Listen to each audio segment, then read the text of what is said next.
자, 사주기 전이금속 이제 요 전자배치 요걸 한번 보면 자 봐요. 3D 4S 있잖아. 3D 4S, 3D 4S, 3D 4S, 3D 4S. 자 이게 그 줌달 버전으로는 어떻게? 하이탑 버전으로는 이렇게 돼 있다고 했죠. 이렇게. 근데 진짜 이건 그 가리키는 사람 취향이라 어떻게 할지 모르겠어요. 그래서 선생님 취향대로 하시면 되는데 나는 누구 기준이냐면 나는 NBS 기준이에요. NBS. NBS가 뭐였어요 아까? 내셔널 브루 오브 스탠다드 알겠죠? 그 기준. 뭐라고요? 정말 정말 저 2D 소년. 그래? 우리 한참 자보자. 그래서 요거 자, 그 주기율표에 원소가 총 몇 개 있어? 네, 주기율표에 총 원소가 한 110여 가지 정도가 있거든요. 110여 가지 정도. 이게 내 후배 중에는 학생들한테 요 110개 다 외우라고 하는 학생들도 여기 그 뭐야 애도 있어요. 그래서 선생 중에 이거 다 외우게 하는 선생님도 있는데, 네, 근데 솔직히 나도 다 못 외우거든요. 나도 못 외우기 때문에 나는 그냥 여기서 한 20개까지만 외우자. 20개까지만. 예, 딱 20개 외우면 되고, 예, 딱 20개. 그러니까 20개가 누구냐면 바로 20번이 누구예요?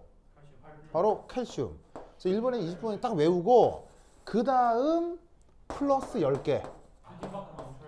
10개. 그게 이거야. 알겠죠? 10개. 딱 10개. 그래서 요거만 외우면 돼. 그래서 이제 여기에 그 21번부터 30번까지 알겠죠? 30번까지 요걸 외워야 돼. 알겠지? 외워야 돼. 그래서 이제 이때 이거를 외우는데 뭐 나름 외우세요. 알겠죠? 나름 외우시면 되는데 나는 어떻게 외우느냐? 나는 어떻게 외우느냐? 존재할 이거 10개 외웠어요? 어떻게 외웠어요? 진짜로요? 좋아요. 네, 나는 어떻게 외우느냐? 나는 어떻게 외우냐면 이건 또 내가 고등학교 때 화학선생님이 가르쳐 준 거예요. 가르쳐 줬다기보다는 이렇게 하라고 해서 그때 이후 나도 이렇게 하는데 솔직히 나 이런 걸 안 좋아하는데 이런 거 안 좋아하는 거 알죠 나. 이거 안 좋아하는데 근데 그래도 편하긴 하더라고. 어떻게 스티브크 망페 코니쿠젠 알겠죠? 나 이런 거 정말 싫어하는데 난 이렇게 외워요. 알겠죠? 외워요. 그러니까 하여튼 여러분들도 무조건 외워야 되겠죠? 그리고 순서가 중요해. 순서. 뭐가 중요하다고? 순서. 왜냐면 그 순서가 전자배치를 결정해 주니까. 그리고 이 순서를 딱 외워버리면 이게 또 어디에 쓰인다? 나중에? 이 전자배치가 어디 쓰인다? 10개짜리 전자배치 어디 쓰인다? 바로 베이금속 화합물의 전자배치 따질 때 그리고 디오비탈 갈라짐 할 때 이 전자배치가 그대로 나와. 그래서 10개를 꼭 외워야 돼. 알겠지? 어떤 식으로 외워? 자, 근데 뭐가 됐건 기본적으로 전자배치가 어떻게 되는 거야? s오비탈의 전자가 우선 2개 채워져. 왜? s오비탈의 전자배치가 먼저 된다고 했잖아. 알겠죠? s오비탈의 전자배치가 먼저 되고 그 다음 d오비탈의 전자가 들어가기 시작한다고 했지. 그러면 d오비탈의 전자가 들어가면 s가 안정해져, 불안정해져? 불안정해지기 때문에 오른쪽에 쓰는 게 원래 제대로 된 방식인데 이걸 뒤집어 교사가 표현할 수 있으니까 어떤 취향인지를 수업 시간에 가서 확인하고. 그런데 이 d오비탈에는 전자가 최대 몇 개까지 들어가? 10개까지 들어가잖아. 그러면 생각해봐. 10개까지 들어가니까 D, 1, 2, 3, 4 해서 10개에서 10개가 된다 이런 말이야. 무슨 말 알겠죠? 그렇죠? 그래서 여기에 하나, 둘, 셋, 넷, 다섯, 여섯, 일곱, 여덟, 아홉, 열 하면 기본 배치가 된다 이런 얘기지. 무슨 말 알겠죠? 그렇죠? 그래서 저게 d오비탈의 전자 배치가 처음 이루어지는 4주기 전이금속의 전자 배치다. 알겠죠? 그리고 쟤는 나중에 전이금속 화합물, 베이결합 화합물에서도 아주 중요하게 나오니까 저 10개의 순서를 꼭 기억해야 돼. 알겠죠? 그래서 이걸 이제 나 같은 경우는 어떻게 쓰냐면 이렇게 쓰는 거야. 예를 들면 철, 이게 베이결합 화합물 할 때 제일 많이 나오는 것 중에 하나거든. 왜냐면 지구에 철이라는 게 많아, 작아? 많아요. 지구에 철이 천지백갈이니까 지구가 철기 시대지. 무슨 말 알겠어요? 그러니까 그렇잖아요. 뭐 우리가 아무리 뭐 지금 달나라가는 세상에 뭐 반도체도 만들고 뭐 로켓도 만들고 하지만 기본 철기잖아요. 그게 지구에 이게 많아서 그래. 그러면 이거 철의 전자배치 D6잖아. 그럼 이제 이걸 이렇게 하는 거지. 스티브 크망페 몇 번째야? 여섯 번째잖아. 그럼 D6 이렇게 되는 거야. 알겠어요? 그러니까 이게 이렇게 외워놓으면 이렇게 써먹는다고. 그래서 예를 들면 뭐 코발트, 스티브 크망페 코 일곱 번째잖아. 그럼 D7 이렇게. 무슨 말 알겠죠? 알겠죠? 그러니까 이렇게 금방 찾아낼 수 있기 때문에 이 순서를 꾹꾹 외워야 돼. 손 알겠죠? 알겠죠? 알겠죠? 좋았어. 그런데 이때 뭐가 나타난다? 주황? 그렇죠. 방금 누가 그랬죠? 뭐라고? 방금 누가 답해줬는데? 누가? 예준이? 예준이가 답한 거 아니야? 아니? 누가 예외라고 했는데 누가 예외라고 했지? 세연이가 있어요. 누가요? 세연이요. 아 세연이가? 그렇죠. 세연이요. 그렇지 세연이. 예준이가 있다고요? 세연이하고 예준이는 한 몸인가요? 아니요. 예, 아니요. 그런가요? 그럴 수 없습니다. 알겠습니다. 알겠습니다. 아는 거야. 야 세연 예준 합체하면 어떻게 될까요? 자웅동체는 자웅동체라고요? 자웅동체라고요? 누가 자예요? 누가 자예요? 그래? 자웅동체 누가 잘까요? 자, 제가 한 게 맞아요. 자, 알겠습니다. 이때 누가 예외다? 바로 이 크로미움하고 코퍼 요 두 개가 예외가 되겠습니다. 자, 어떻게 예외죠? 4, 2가 아니라 5, 1이 되죠. 9, 2가 아니라 10, 1이 되죠. 요 두 개 예외되는 거 예외되는 거 꼭 기억해 두시기 바랍니다. 알겠죠? 그렇죠? 이게 이유가 있는데 이유는 별로 안 중요하고요. 저렇게 예외가 되는 게 중요합니다. 그래서 어느 정도로 쟤네들이 중요하냐면 쟤네들은 수능에도 나왔었습니다. 너무 어려운데요. 내가 수능 칠 때는 저게 수능에 나왔습니다. 지금은 안 나와요. 지금은 안 나옵니다. 수능에. 내가 수능 칠 때는 교과 과정이 넓었거든요. 근데 요즘은 수능 교과 과정이 좁단 말이에요. 그래서 수능 교과 과정에서 저 전이금속이 다 빠졌어요. 그러니까 수능에서는 아예 안 나오지만 요즘 수능에서는 안 나오지만 내가 수능 볼 때는 수능이 저게 나왔어요. 그럼 수능에 나올 정도라는 얘기는 중요한 거예요, 안 중요한 거예요? 억수로 자주 나오는 거예요. 꼭 기억하세요. 알겠죠? 이때 이 예외적 전자배치에 대해서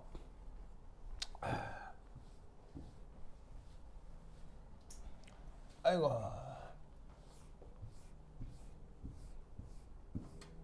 살짝 설명을 드리면 이런 효과가 하나가 나타납니다.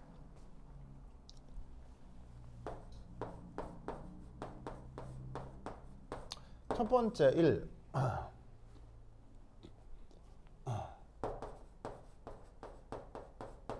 홀전자가 최대가 되면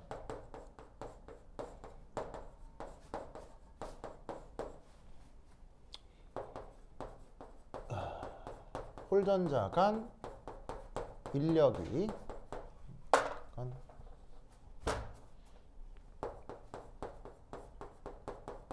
자기적 인력이 커집니다. 그 대표적인 게 저기에 있는 24번 크롬이죠. 하나, 둘, 셋, 넷, 다섯에 4S, 3D. 디오비탈은 5개 있는 거 기억나죠? 디오비탈 5개 뭐였더라?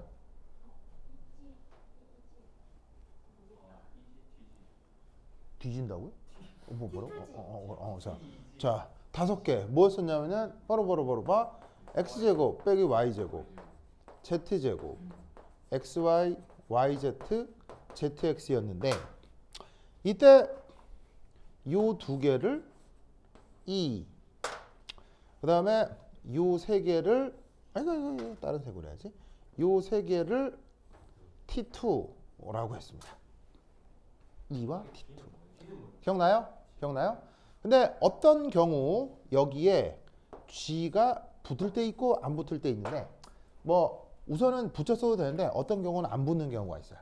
그거는 다음에 얘기해 드리도록 하겠습니다. 그래서 E T2 해도 되고 EG T2G라고 해도 돼요. 뭐라도 상관없어요.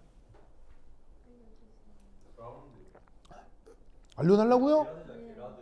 게라드. 네, 저기서 G는 게라데라는 뜻입니다. 게라데. 저번에 배웠어. 그래서 기하 구조가 원점 대칭형이 되면 게라데를 쓰는데 사실 디오비탈이 관여하는데 원점 대칭이 안 되는 기하 구조가 있거든요. 그때는 저 G가 빠져요. 근데 이제 보통 저 디오비탈 관여에서 원점 대칭인 물질들이 많기 때문에 표현할 때 EG, T2G라고 쓰는데 저 G는 원점 대칭형의 게라데다. 근데 때로는 원점 대칭형이 아닌 녀석이 나타날 수도 있어서 그때는 G가 빠진다. 이렇게 생각하시면 됩니다. 뭐 여하튼 이거는 나중에 배울 거고 여하튼 요 노랗게 쓴 거 이건 알아야 되겠지? 자 여기에 크로미움 같은 경우는 O1이잖아. 그럼 O1이면 전자 배치가 어떻게 된다? 요래 요래 요래 요래 요래 요래. 아 이걸 보면 무슨 룰이 떠오르지? 그렇지. 바로 훈트 룰이 떠오르지. 훈트룰의 의미 첫 번째 전자 배치될 때는 되도록이면 전자 쌍이에요 아니면 홀전자예요? 홀전자죠. 그리고 홀전자끼리 스핀 방향이 같으면 좋다고 하죠. 근데 왜 그러냐면 홀전자는 스핀이라고 하는 자기적 성질이 나타나는데 홀전자 스핀이 같을 경우에는 그 자기장들끼리 인력이 생겨요. 그러면 인력이 생기면 전자들이 서로 잘 뭉쳐 있다는 얘기죠. 잘 뭉쳐 있다는 얘기는 저 원자에 잘 붙들려 메어져 있다는 얘기죠. 잘 붙들려 메어져 있으니 역학적 에너지가 크게 계산되겠어요? 작게 계산되겠어요? 역학적 에너지가 작게 계산된다는 얘기예요. 무슨 말 나겠죠? 그래서 저 크로미움은 사이스의 전자가 두 개가 아니라 하나인 상태로 배치된다 라고 생각하면 됩니다. 요거 말고 조금 더 어려운 설명 방법도 있는데 뭐 이 정도면 충분할 것 같아요. 자, 그 다음 두 번째 두 번째는 완전히 채워진 오비탈의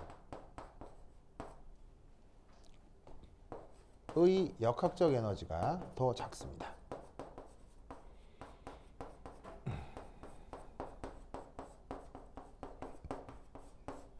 그게 어떻게 나타나냐면 여기에 있는 29번 쿠리. 자, 92가 아니고 11이죠. 그러면 하나, 둘, 셋, 넷, 다섯. 역시나 3D와 여기에 있는 4S. 그러면 11이면 하나, 둘, 셋, 넷, 다섯, 여섯, 일곱, 여덟, 아홉, 열에 열하나. 이렇게 된다는 얘기인데 여기에 있는 여기 이제 완전히 채워진 거죠. 이렇게 될 경우 저 전자들의 역학적 에너지 상태가 이렇게 생각을 해주면 돼요. 왜냐하면 이게 이제 어떤 의미냐? 이것의 의미가 뭐냐면 이건 이제 우리가 그냥 전자 쌍이라고 하잖아요. 오씨 조금해 좀 도망갔다. 전자 쌍이라고 하잖아. 그럼 전자 쌍을 영어 표현으로는 페어드 일렉트론이라고 하지. 그지? 페어드 일렉트론이라고 하잖아. 그럼 저 페어드의 의미가 뭐냐면 두 전자의 각 운동량의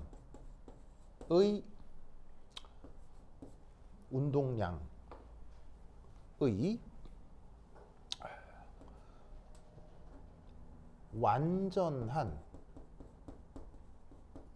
상쇄를 의미해요. 이게 페어드 일렉트론의 원래 이제 물리학적 의미예요. 전자가 쌍으로 되어 있다는 얘기는 각 전자마다 각운동량이라는 물리량이 있는데 그 각운동량이 완전히 상쇄돼서 없어지는 그런 상황을 페어드 일렉트론이라고 하는 거예요. 그러면 각운동량이 일부 없어진다는 거 아니에요. 그럼 운동량이 일부 각운동량도 운동량의 하나죠. 그럼 운동량의 일부니까 운동량이 없어지면 무슨 에너지가 없어지겠어요? 운동 에너지가 없어지겠죠.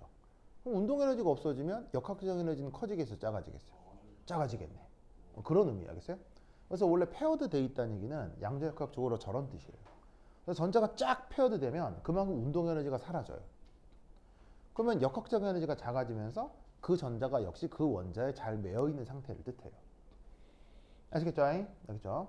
그래서 저기 있는 크롬하고 구리가 저런 묘한 전자 배치를 갖는다는데 이게 또 다른 데는 또 적용을 안 해. 딱 여기만 하는 거니까 그냥 저 크롬하고 구리 저 두 개가 저렇게 된다는 걸 외우셔야 된다 이런 말이죠. 알겠죠? 그죠? 전 알겠죠? 외워야 돼. 알겠죠? 오케이, 됐다. 자, 그다음 뭐 해볼 것이냐? 뭐라고요? 아니 뭐 시계는 너무 뭐 이릅니다. 자, 여기 쉴게요. 여기 쉰다, 여기 쉰다, 쉰다, 쉰다. 8, 8, 8, 8, 8, 8, 8, 8. 여러분 웬즈데이 봤어요? 웬즈데이? 맞아요. 봤어요. 어. 다 봤어요. 되게 재밌던데요? 1화 보고 재미없어서 껐어요. 아, 정말로요? 제 채널에 왠지데이. 왠지데이. 이게 왜냐하면 그게 약간 취향 탈 수 있어요. 그렇게 하자. 예, 뭐냐? 넷플릭스에 헤드폰 그 여자애가 예, 취향 탈 수 있어요. 왜냐하면 그 내용이 되게 한 회 안에 많이 들어있거든요. 그죠, 그죠. 약간 난잡한 느낌 들었죠. 예. 그게 취향 아니면 그런 거 싫어할 수 있어요. 좀 별로 안 좋아요. 예. 그래서 이게 그 1회 첫 회만 보는데 뭐가 나오는 얘기가 너무 많아. 너무 많아. 이게 갑자기 뭐 막 바뀌고 뭐야 막 이렇게 되거든. 그런데 조금만 있다 보면 이렇게 다 정리돼요. 정리되면서 아주 재밌어요. 아주 재밌어요. 원작 만화 예. 예. 원래 그거 1930년대 만화거든요. 만화인데 그걸 그렇게 만들었다고. 그래서 나는 원래 애들 보는 건 줄 알고 가은이가 다운받아 달라는 거예요. 가은이가. 그래서 가은이가 아빠 거기 저기 거기 막 왠지데이 하면서 왜 수요일 날 뭐 하려고 막 그랬더니 아니 하면서 막 거기 뭐 아담스 패밀리 막 이러는 거예요. 그게 그 만화 아니야? 그랬더니 아니 그게 영화가 나왔다는 거야. 그래서 그게 왜 영화가 나와? 했더니 그게 왠지데이라고 나왔다는 거야. 그래서 알았어요. 봤더니 이게 드라마로 나왔더라고요. 그래서 그냥 가은이가 지금 몇 학년? 중학교 2학년. 가은이 이제 중학교 들어가요. 이제 중학교 1학년 가은이가. 나던데 막. 예. 그래가지고 이제 가은이 보는 거 애들 보는 건 줄 알고 다운 받았다가 다운 받고 이제 이 플레이가 잘 되는지 1편을 딱 클릭해봤거든요. 근데 재밌는 거야. 그래서 온 가족이 다 봤지. 그 되게 희한하게 본 게 예준이 얘기처럼 얘기가 굉장히 난잡하거든요. 근데 난잡해 보이는데 이게 결국 얘기가 나중에 다 융합되고 얘기가 다 연결이 돼요. 이거는 100% 누구의 힘이냐면 연출의 힘이에요. 연출의 힘. 그게 그 연출의 힘 이런 게 어디서 느껴지냐면요. 내가 아바타 얘기했네, 아바타. 네, 그 아바타에서 아바타를 연출한 감독님이 제임스 카메론이잖아. 그 제임스 카메론이 정말 대단한 연출가라는 걸 아바타를 보면 어떤 장면에서 알 수 있죠? 수중씨. 힌트. 그냥 우리가 즐거워하는 장면이에요. 싸우는 거요. 네, 액션 장면이에요. 액션 장면에서 제임스 카메론이 엄청난 위대한 연출가라는 걸 알 수 있어요. 어떤 장면이 액션 장면이면 다 액션이지 이렇게 생각하지. 아니에요. 절대 그렇지 않아요. 여러분 보기에는 현란한 액션인데요. 특수효과 막 지르게 쓰고 돈 많이 써서 현란한 액션인 것 같은데 너무 복잡해서 저게 무슨 상황인지 모르겠는 액션 있죠. 유세요. 대표적으로 트랜스포머 같은 거예요. 그건 연출을 잘못한 거예요. 무슨 말인지 알겠어요? 근데 아바타 영화를 보면요. 아바타의 액션은 단순해요. 엄청나게 화려해요. 아바타 액션은 엄청나게 화려합니다. 엄청나게 화려하지만 실제 그 딱 액션을 보면요. 누가 누구를 어떻게 때리는지 알겠어요? 그걸 다 인식할 수 있어요. 누가 누구를 발차기를 하고 어떤 상황으로 숨고 누가 누구한테 총을 쏘고 이런 거 있잖아요. 그 모든 걸 인식할 수 있어요. 누가 누구한테 총을 쏘는구나, 누가 피했구나, 누가 맞았구나. 이런 게 연출의 힘이에요. 사실은 방금 총을 맞았어. 뭔지 알겠어요? 근데 어떤 영화 보면은 너무 난잡해가지고 누가 누구를 때렸는지 발로 찬 건지 손으로 때린 건지 이게 알아볼 수 없는 액션들이 있거든요. 그럼 연출가의 능력이 떨어지는 거예요. 근데 딱 영화를 볼 때 딱 그것만 보면 돼요. 액션 딱 봤는데 액션이 그냥 팍 쉽게 들어오잖아요. 그럼 감독님의 수준이 어느 정도 딱 있는 거예요. 웬즈데이가 내가 딱 봤는데 감독의 수준이 굉장히 높은 거예요. 어디서 딱 느꼈냐면 1편부터 얘기가 너무 난잡하거든요. 너무 난잡한데 그 얘기 하나하나마다 집중력이 떨어지지 않게 연출했더라고요. 그리고 2편으로 갈수록 이 얘기들이 점점점 연결이 되기 시작하거든요. 그 이 말 아니 이 난잡한 얘기를 이렇게 잘 정돈해가지고 연결한단 말이야? 오씨 이거 그냥 드라마인 줄 알았더니 이거 감독 이거 내공이 상당한 사람인데? 해서 딱 봤더니 감독이 팀 버튼이더라고. 어쩐지 대가가 만드신 거예요. 팀 버튼이라고 헐리우드에서도 엄청난 대가가 계시거든요. 그분이 또 이제 또 만드신 거 어쩐지 딱 보는데 이 영화가 이게 초짜가 만든 게 아닌데 이런 생각이 딱 드는 거서 굉장한데 봤더니 역시 감독님이 팀 버튼이었어. 팀 버튼 많이 들었는데 그게 아. 뭐예요? 대표적으로 이제 배트맨이 있죠. 네, 이게 90년대 초반에 90년대 초반에 나왔던 배트맨이라는 또 역사적 영화가 있습니다. 크리스토퍼 놀란 배트맨 이전에 팀 버튼의 배트맨 1편, 배트맨 2편이 있는데 엄청난 영화입니다. 근데 그 영화 배트맨 2 같은 경우는 한 50번쯤 봤을 거예요. 선생님이요? 네. 왜냐하면 고등학교 2학년 때 학교 어학실에 배트맨 2가 비디오 테이프 있더라고요. 심심할 때마다 가서 봤어요. 그냥. 재밌더라고요. 재밌더라고요. 엄청난 영화입니다. 엄청난. 네. 크리스토퍼 놀란 건 사실은 최정점에 있는 거죠. 사실은 뭐 마블 슈퍼히어로 다 떠나서 슈퍼히어로로 만들 수 있는 영화 중에 최정점에 있는 게 바로 다크나이트입니다. 내가 봤을 땐 앞으로 배트맨은 아무리 만들어도 더 잘 만들 수가 없어요. 그러니까 그 어떤 슈퍼히어로도 영화로 다크나이트 2만큼 만들 수가 없어요. 다크나이트만큼 만들 수가 없어요. 네, 다크나이트는 인류 기념비적인 슈퍼히어로 영화예요. 네, 엄청납니다. 엄청납니다. 네. 다크나이트 그거 하나만 들어 내가 3시간 강의할 수 있어. 엄청난 영화입니다. 엄청난 영화입니다. 하여튼. 그 전에 팀 버튼의 배트맨이 있는데 그것 또한 정말 명작입니다.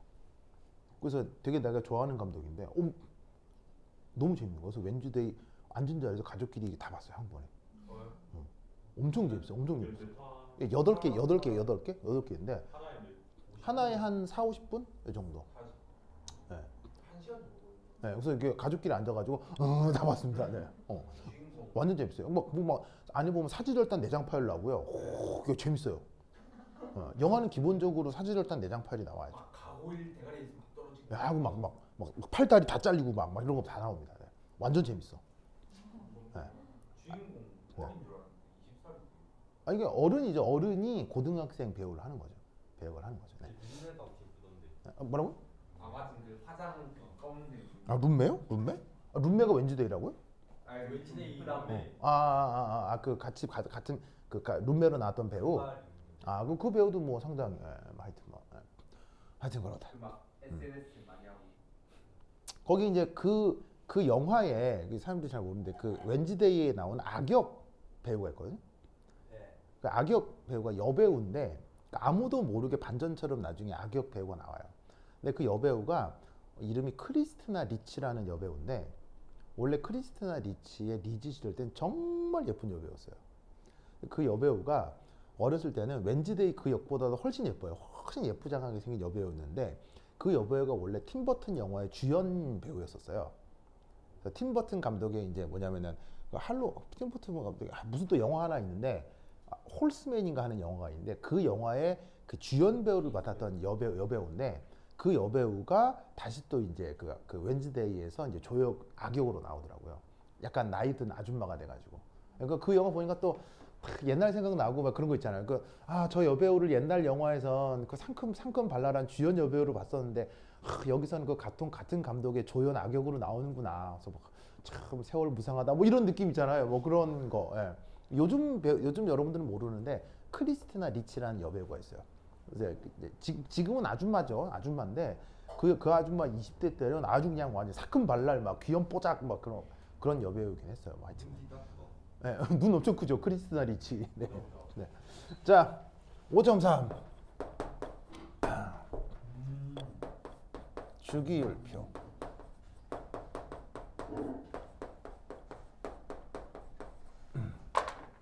자, 주기율표 관련해서 내 교재에 몇 페이지를 보냐면 저기 129페이지 찾았습니까? 129페이지 129페이지 보시면 이렇게 빈칸들이 있죠. 네. 찾았어요? 네. 찾았어요? 여기에 어떻게 수소 1번, 힐륨 2번, 리튬 3번, 배, BC, 노프네, 나마, RC, 포스클라 채우면 다 채워져요. 알겠어요? 아니 주기율표에 있는 원소들 있잖아요. 여기 다 채우면 다 이렇게 채워져. 알겠어요? 그래서 그 빈칸을 내가 이렇게 그려놓은 거야. 알겠죠? 네. 그래서 이제 여러분들 이제 순서적으로 수소, 힐륨, 그다음에 뭐 리베, BC, 노오프네, 나마, RC, 포스클라. 그래서 포타슘, 칼슘, 스티브크, 망페, 코니, 구젠 다 타워지게 돼 있어. 알겠죠? 그래서 이제 이렇게 주기율표가 됐는데 여기서 이제 뭐 여러분들이 주기율표를 생짜로 모르는 건 아니니까 여기서 중요한 전자배치를 한번 살펴보겠다 이런 말이에요. 왜 예준 왜 뭐? 예준 왜? 진영 뭐? 뭐하고 그래요? 자, 알겠죠? 자, 이때 이 주기율표에서 중요한 게 바로 이겁니다. 첫 번째 18쪽 전자 배치에 주목하셔야 합니다. 왜 18쪽 전자 배치에 주목해야 되느냐? 18쪽 전자 배치는 전자가 어디 비워져 있는 거예요? 완전히 꽉 찬 거예요? 완전히 꽉 찬 거죠.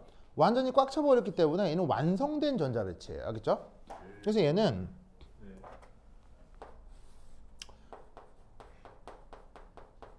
완성된 전자 배치이며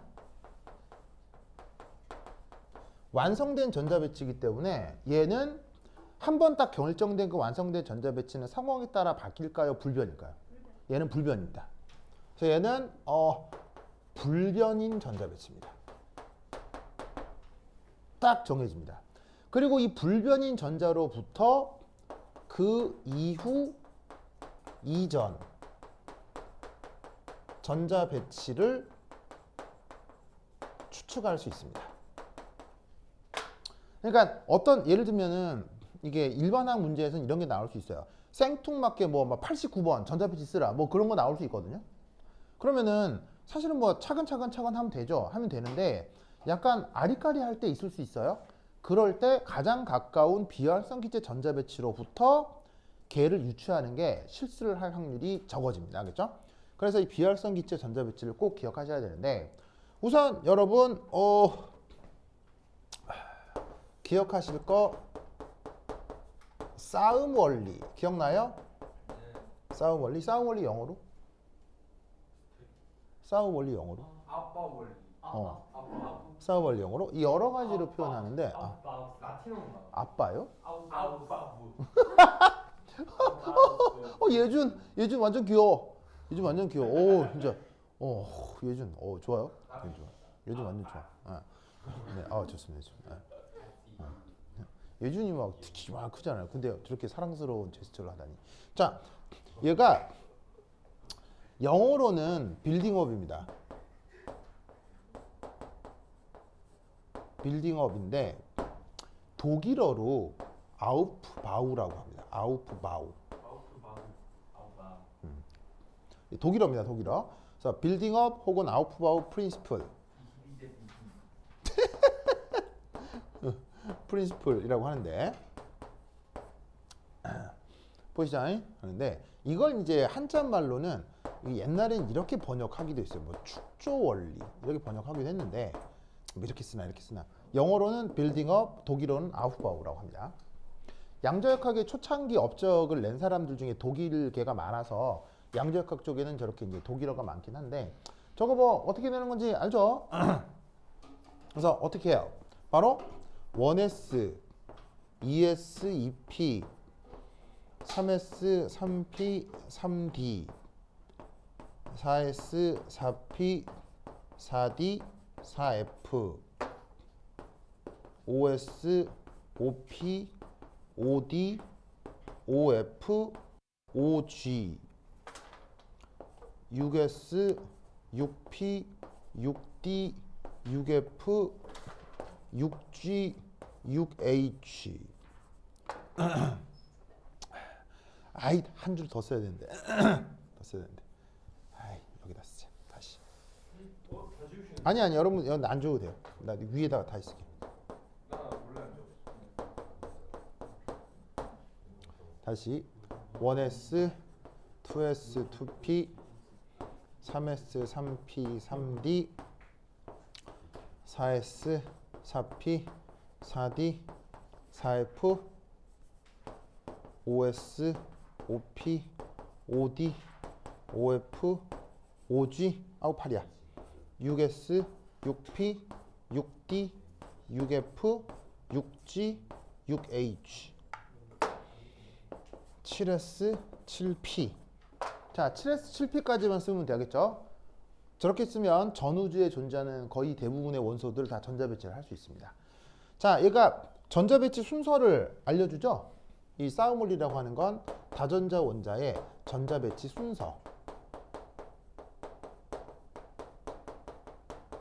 자, 근데 여러분 아까 차주기 전이금속 전자배치 했던 것에서 우리는 뭘 할 수 있냐면 전자배치를 한 순서와 실제 그 오비탈의 에너지 준위가 항상 같은 건 아니었죠. 방금 내 말 이해했어요? 네. 전자배치가 되는 순서와 그래서 그 전자배치가 된 오비탈의 에너지 순위가 항상 같은 건 아니었어요. 대표적으로 3D 4S. 4S의 전자배치가 먼저 되는 게 더 안정한 게 맞지만 3D의 전자배치가 되자마자 4S는 오히려 더 불안해지는 그런 효과가 있긴 했어요. 그래서 이제 그거와는 별개로 어쨌건 오비탈의 전자가 채워지는 순서를 이거로 알 수 있는데 자, 어떻게 하죠? 이렇게 대각선 순서로 암기하시면 되죠. 네. 그래서 어떻게 되냐면 2P 다음에 3S, 3P 한 다음에 4S 전자배치가 되고 4S 다음 3D가 전자배치가 된다라는 순서를 알려준다고요. 그리고 그 다음 4P, OS, 4D, OP, OS, 6S 다음 그 다음 4F, 6D, 6P, 6S 전자배치가 되는 거예요. 그 다음 5F, 6D, 7P 전자배치가 되는 거죠. 아시겠죠? 그래서 여기서 알 수 있는 사실은 뭐냐면 여기 있는 G, 6F, 6G, 6H 요런 애들은 실존하는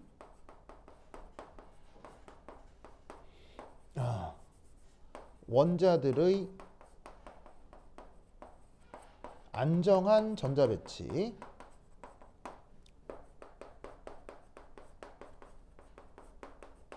에는 필요하지 않죠. 그래서 여기에 G 오비탈, 뭐 H 오비탈 이런 걸 가정해 볼 수는 있으나 실제 G 오비탈, H 오비탈의 전자배치가 되는 얘는 거의 존재하지 않는다. 네. 그래서 저 순서만 그냥 기억하면 돼요. 그럼 저 순서대로 전자배치를 해보자 이런 말이죠. 자, 여기 줄게요. 여기 줄게요. 여기 준다. 네. A. 자, 그래서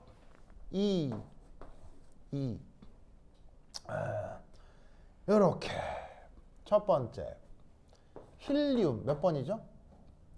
2번이죠. 그럼 전자배치 어떻게 쓰면 돼요? 좀 앞으로 당겼을까? 자, 힐륨 전자배치 어떻게 쓰면 돼요? 그 유명한 1s2 그죠? 그 다음 그 아래쪽에 이주기는 10번이죠. 10번 누구예요? 니온은 어떻게 써요? 1s2, 2s2, 2p6 그래서 1s2, 2s2, 2p6 그 다음 18번의 알곤이죠. 알곤. 자, 알곤 어떻게 쓰면 돼요? 1s2, 2s2, 2p6 한 다음에 3s2, 3p6 그래서 보시다시피 2p, 3s 한 다음에 3p6 그 다음 알곤 다음에 몇 번이죠? 그 다음 몇 번이죠? 36번의 크립톤이죠. 크립톤이죠. 자, 크립톤 전자배치 어떻게 해요? 1s2, 2s2, 2p6, 3s2, 3p6잖아요. 그죠? 네. 그러면 여기까지는 누구랑 똑같아요? 여기까지는 이 알곤이랑 똑같잖아요. 그리고 나면 전자가 몇 개가 더 채워져야 18개가 더 채워져야 되죠.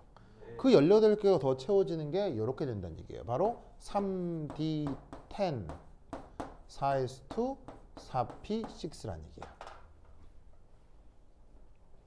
아시겠습니까? 이때 얘를 이쪽에 쓴다 안 쓴다? 절대 쓰지 않습니다. 왜냐하면 여기까지가 알곤 전자배치이기 때문에 알곤 전자배치가 끝나버렸으므로 요건 절대 변치 않아요. 그래서 요걸 딱 고정하고 그다음 3D10, 4S2. 그래서 3P 다음에는 사실 3P 다음에 4S에 먼저 채워지지만 3P 다음에 4S에 먼저 채워지지만 3D의 전자가 채워지면 4S가 불안정하기 때문에 3D10, 4S2, 4P6라고 쓰는 게 좋다고요. 그래서 이 원리 그대로 슬레이터 룰을 따질 때도 전자배치를 이렇게 쓰는 거예요. 슬레이터 룰에서 4S, 4P 앞에 3D를 쓰죠. 그 이유가 이렇게 완성된 전자배치 순서에서 4S, 4P보다 3D를 먼저 쓰기 때문이에요. 알겠죠? 자, 그 다음 크립톤 다음 몇 번이에요? 크립톤 다음 누구예요? 진온이죠. 진온. 진온 몇 번이에요? 진온. 진온 나도 까먹었어. 진온이 36번 다음이니까 진온이 54번. 54번. 자, 그 다음 진온은 어떻게 돼요? KR 한 다음에 그 다음 진온 어떻게 돼요? 자, 진온 요까지는 변함이 없겠죠? 변함이 없겠죠? 그 다음 요까지도 변해요? 절대 안 변해요? 안 변해요. 불변. 그러면 4P 채워지고 나면 그 다음 전자 어디에 들어가야 돼? 4P 채워지고 나면 OS 4D 5P 이렇게 들어가야 되죠. OS 4D 5P. 그럼 여기서도 마찬가지로 어떻게? 4D 10 OS2 5P6가 되는 거예요. 맞나요? 맞죠? 요게 진온입니다. 그 다음 진온 다음 누구죠? 라돈이죠. 라돈 몇 번이에요? 라돈이 몇 번이라고 돼 있다고요? 86번. 86번입니다. 86번. 네. 자, 그럼 이때 여기서 자 봅시다. 여기서 봅시다. 자, 요까지가 크립톤이죠. 크립톤. 그러면 요까지를 크립톤으로 잡읍시다. 알겠죠? 크립톤. 그럼 조까지가 36번 크립톤. 한 다음 추가로 어떻게 되냐면 4D10 OS2 5P6까지는 진온이랑 같을 거예요.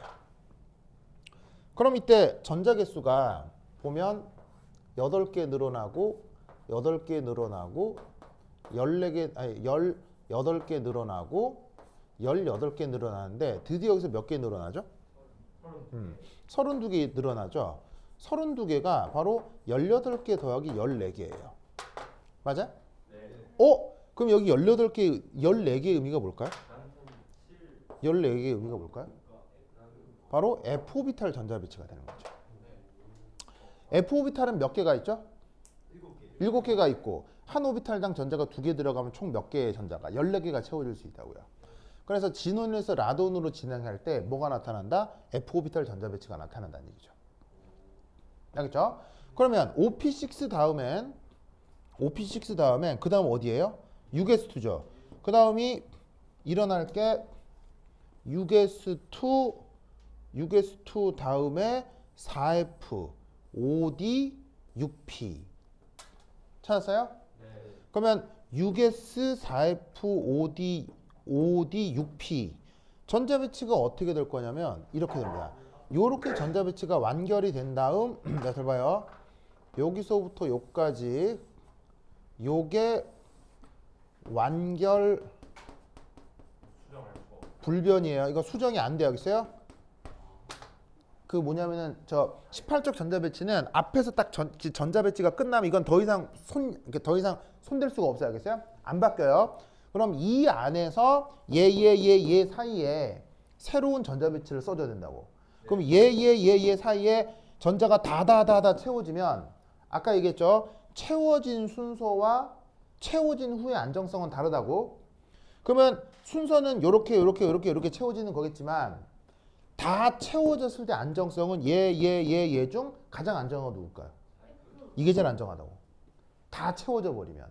왜? 주양자 수가 제일 작으니까. 그러면 얘가 주양자 수가 작기 때문에 아까 얘기했던 것처럼 핵 가까이에서 다른 것들에 대한 가림 효과가 나타나서 얘네들의 유효역전을 많이 줄인다고. 그래서 그냥 간단하게 다 채워질 때는 기본적으로 주양자 수 작은 게 더 안정한 거야. 그래서 순서대로 주양자 수 작은 것처럼 써. 4F 5D 6S 6P라고 써. 그러면 4F의 전자가 몇 개 채워져? 14개. 여기 10개, 2개, 6개. 이게 라돈 전자 배치야.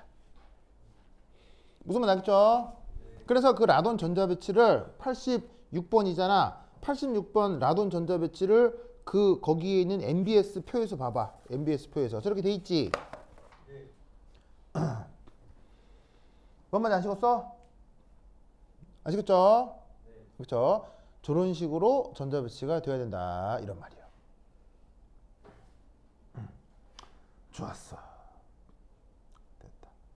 그리고 그 라돈 밑에 누구야? 라돈 밑에. 라돈까지 하면 거의 대부분 끝인데 라돈 밑에 또 누구 있어? OS 아니에요? 라돈 밑에 누구? 그건 나도 기억을 못 하는데 라돈 밑에? 어?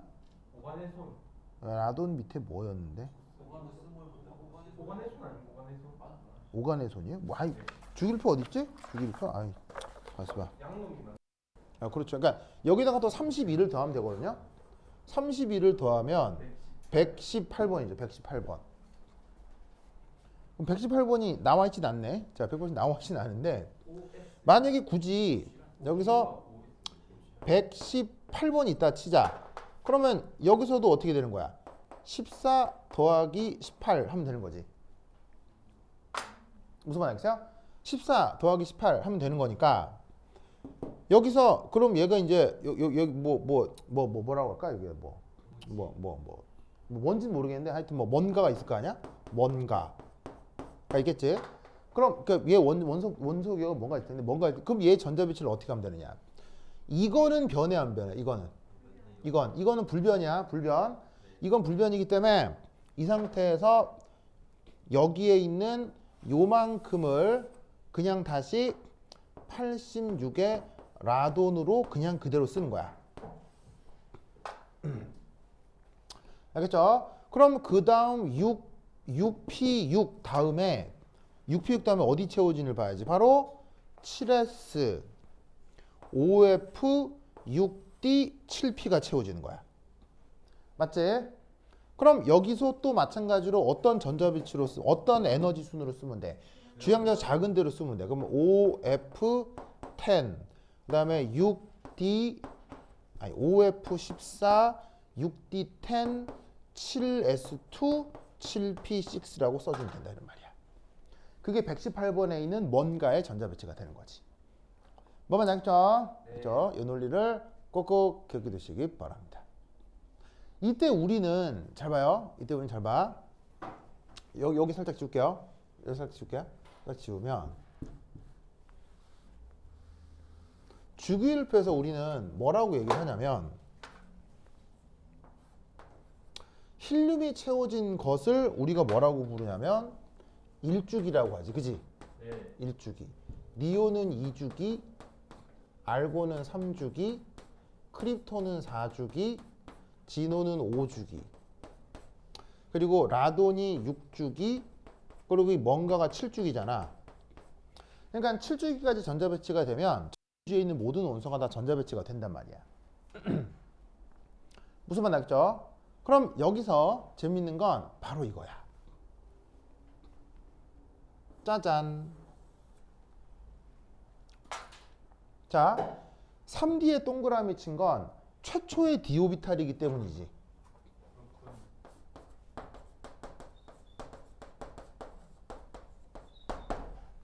그러면 잘 봐요. 최초의 d 오비탈은 몇 D가 최초의 d 오비탈이야? 3D가 최초의 d 오비탈이지. 근데 3D가 최초로 채워지는 건 3주기야, 4주기야? 4주기라는 거야. 알겠어요? 네. 무슨 말 알겠어요?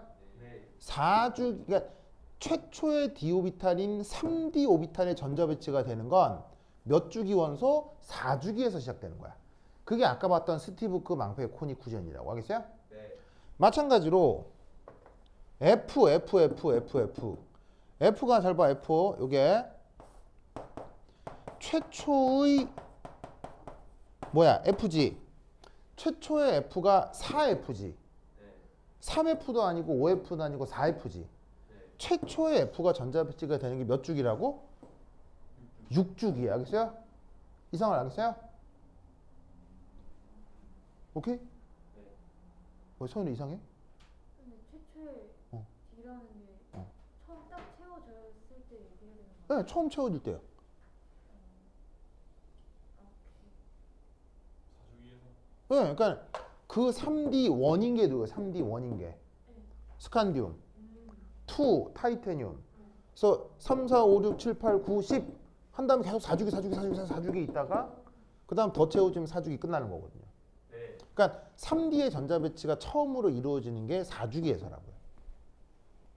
그러면 F의 전자 배치가 최초로 이루어지는 게 몇 주기에서라고요? 6주기에서라고. 네. 알겠죠? 그러니까 이때 기억할 게 4주기는 3D고 5주기는 5D야. 알겠죠? 5주기는 4D야. 네. 그리고 6주기는 4F고 7주기가 5F야. 아시겠어요? 네. 현승 알겠습니까? 알겠죠? 그러니까 힘이 없어. 힘이 없어요. 알겠죠? 알겠죠? 그래서 이 그림을 봐봐. 이 그림. 자, 요 그림. 자, 요거 내가 써줬던 이 그림. 여기다가 약간의 그거 뭐 필기만 좀 해. 약간의. 봐봐. 여기 들어. 봐봐. 진혁 졸리죠? 저 누구냐? 여기 창문 좀 열어볼까요? 창문 좀 열어볼까요? 오케이. 좋았어. 자, 여기 딱 들면 내가 군형을 뻥뻥뻥 해놨지? 네. 요까지 딱 몇 개일까? 요까지 마지막 구멍까지 118개 알겠어요? 정말이야? 딱 118개야? 신기하지? 내가 해놨다니까 현승아. 자 그럼 잘 봐. 암벼 정확해. 저 뭐야? 그렇죠? 정확해 이거. 그래서 저 누구야? 저 누구야? 알죠? 자 그럼 이거 잘 봐. 이때 첫 번째 있는 거 몇 칸이야? 몇 칸? 왜 두 칸일까? S12야. 알겠어요? S12. 그래서 두 칸이야. 현성아 세봐. 두 칸이지? 두 칸이지? 알겠어요? 그 다음 여기서 여기까지 몇 칸일까 이거? 14칸이야. 14칸. 세봐. 14개. 알겠어요? 왜 14개일까? F전자 배치야. 그 다음 이 10칸일걸? 왜 10칸이야? D전자 배치고 여기 몇 칸이야? 6칸이야. 왜? P 오비탈 채워지니까. 무슨 말 알겠죠? 그럼 편의상 여기다가 이렇게 한번 써볼까? 1주기, 2주기, 3주기, 5주기, 6주기, 7주기 써봐요. 저 이미 여기다 필기를 해버려가지고 판이 별로 없어요. 자, 새 걸 줄게요. 저도요. 저 정말요. 네. 그냥 안 하는 거 아니야? 자, 근데 여기 있어요. 그거 오늘 학교 들어가지고 그래요? 거기다 써서 그래.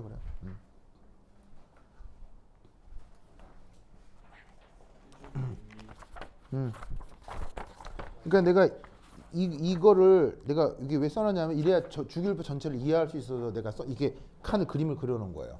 그럼 이제 가로줄이 주기잖아. 네. 이게 1주기, 2주기, 3주기, 4주기, 5주기, 7주기라고 요게 딱 써. 이게 1주기, 2주기에서 그럼 딱 가로줄이 7개밖에 없을 거야. 오. 맞지? 가로줄 7개밖에 없지? 네. 현수가 맞아요? 네. 현수 이게 힘이 없어 보여요. 아, 배고프다고요? 이거 하나 먹을래요? 나도 근데 나도 좀 자, 먹어, 빨리 먹어. 먹고 힘내요. 네, 빨리 먹어요. 2개 먹어, 하나 더 먹어요. 괜찮아요. 괜찮아요? 또 먹을 사람? 빨리 먹어, 빨리 먹어요, 빨리 먹어. 쓰러질 것 같아요. 자, 빨리 먹어요. 아 이거는 중간 걸 가져가는 게 살짝 국룰이죠. 그래, 먹어, 자, 더 먹을 사람 없어요? 우리 크러쉬 언니 안 먹어요? 먹을래요? 안 먹을래요? 그래, 원이도 하나 먹어요. 그래야 키 크지. 자, 잡숴요. 응? 감사합니다. 그래. 주황이는요? 주황 안 먹어요? 그래. 자, 봐. 그럼 여기에 1주기, 2주기, 3주기에서 7주기 다 됐지? 됐지? 그럼 사실 하나만 써보자. 맨 처음 칸에 누구 쓰면 돼? 맨 처음 칸에. 수소 써. 수소 H 딱 써. H 써. H 써야겠어. 맨 첫 칸에 H 써야겠죠? 그다음 그 다음 칸 누구 쓰면 되겠어? 그 다음 칸 힐륨 쓰면 돼. 알겠어요? 수소 힐륨. 이렇게 배치를 한 거야. 이렇게 배치를 한 거라고. 이때 여기서 하나, 둘, 셋, 네 번째 칸, 네 번째 가로줄, 네 번째 가로 찾았어요? 그 하나, 둘, 셋, 네 번째 가로줄이 4주기지. 네. 4주기를 쭉 진행하면 여기가 보일 거야. 여기 보여? 많아요. 여기가 몇 D1이야? 몇 D1이야? 여기가 3D1의 전자 배치가 여기서 이렇게 나. 3D1. 여기 있어요? 3D1. 왜 3D의 전자 배치가 되지만 왜 주기율표상에서 4주기에 들어가? 4S2가 먼저 있으니까. 알겠어요? 4S2가 먼저 있기 때문에 3D1이어도 4주기에 채우는 거야. 그럼 여기다가 하나만 써보자.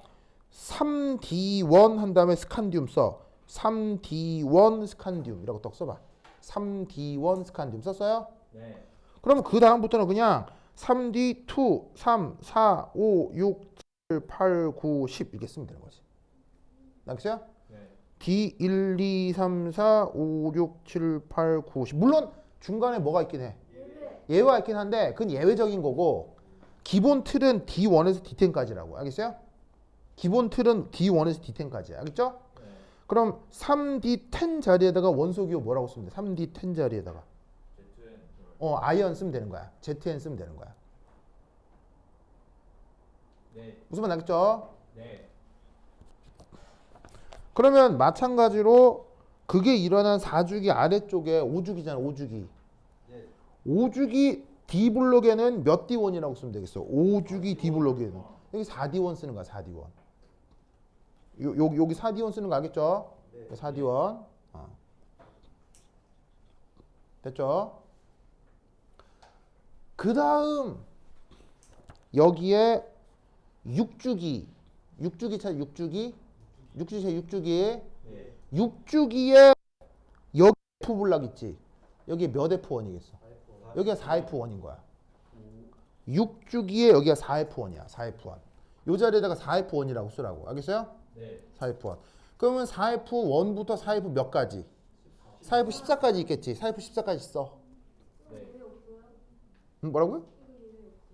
당연히 많죠. 당연히 많거든요. 근데 그건 절대 시험에 안 나와요. 통일성이 없는 네. 상문은 상대 네, 그래서 굉장히 여기는 이제 예외가 많습니다. 예외가 많기 때문에 4F1에서 4F 14까지는 시험에 절대 안 나옵니다. 밑에 4D5에 위에 3D처럼 똑같이 다시 뭐라고?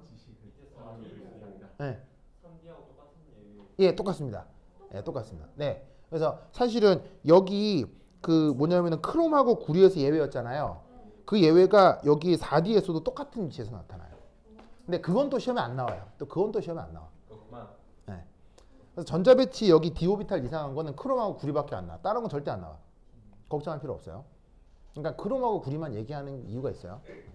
왜냐면 그렇게 예외 따지기 시작하면 여기 다 외워야 되는데 그거는 외울 방법이 없어요. 너무 많아서. 알겠죠? 그래서 그냥 전자배치 외에는 크롬하고 구리만 기억하면 되고. 그러면 여기 뒤에서 D는 거 어떤 식 뭐로? F 뒤에 있는 D는 어떤 식으로 이해가 나타나요? 곳곳에 나타나요. 더 많이 나타나요. 더 많이 나타나서 F오비탈의 영향이겠죠.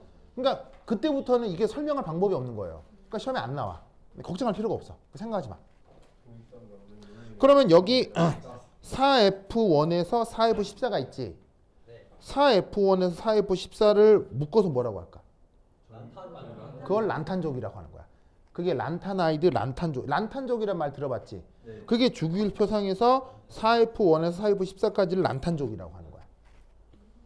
알겠죠? 그 다음 마지막 주기율표상 7주기. 네. 7주기에 F블락의 첫 시작이 뭐 F1이겠어? 5F1인 거야. 알겠어요? 네. 7주기는 7F가 아니고 7주기는 5F라는 거 알겠죠? 네.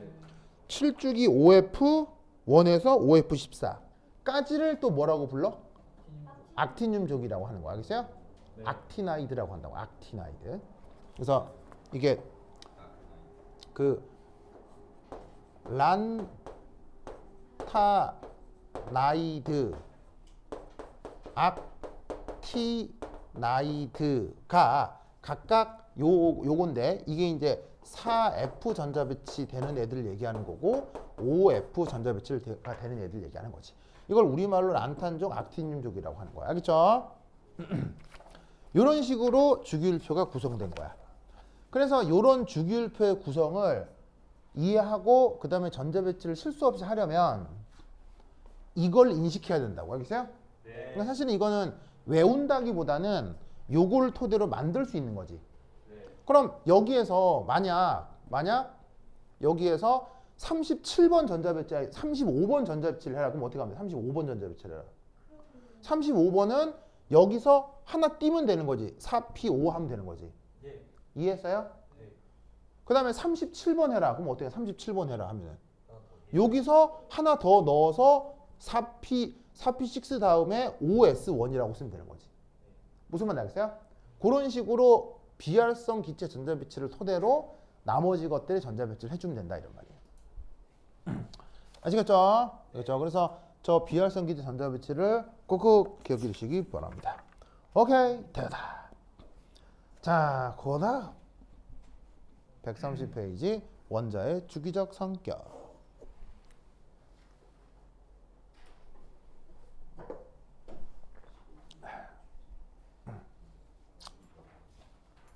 원자의 주기적 성격. 자, 필기 마무리 하시고요.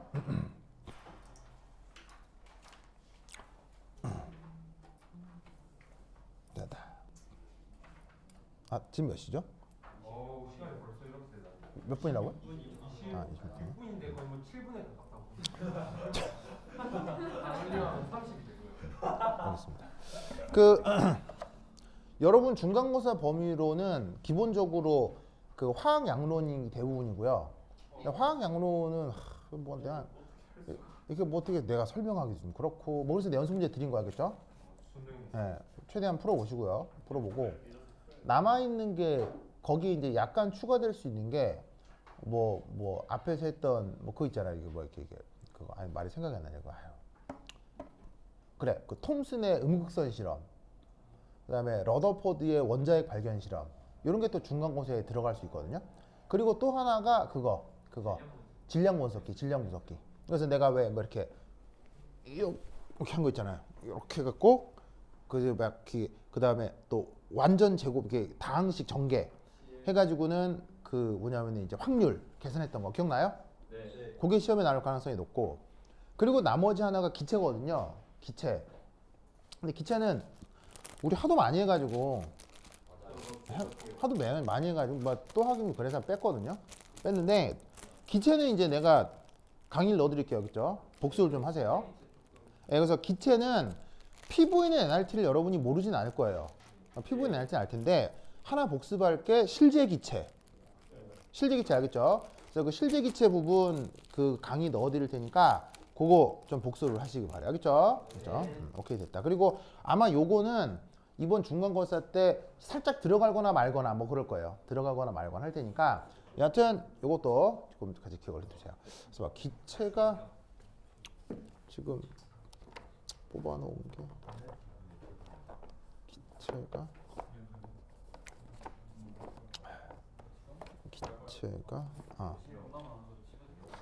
기체가 하나 있는데 가만히 있어 보자. 아이씨 기체가 교재가 없는데?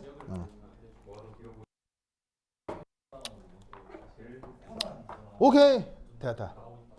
그럼까지 다음 시간에 만나요. 안녕. 됐다.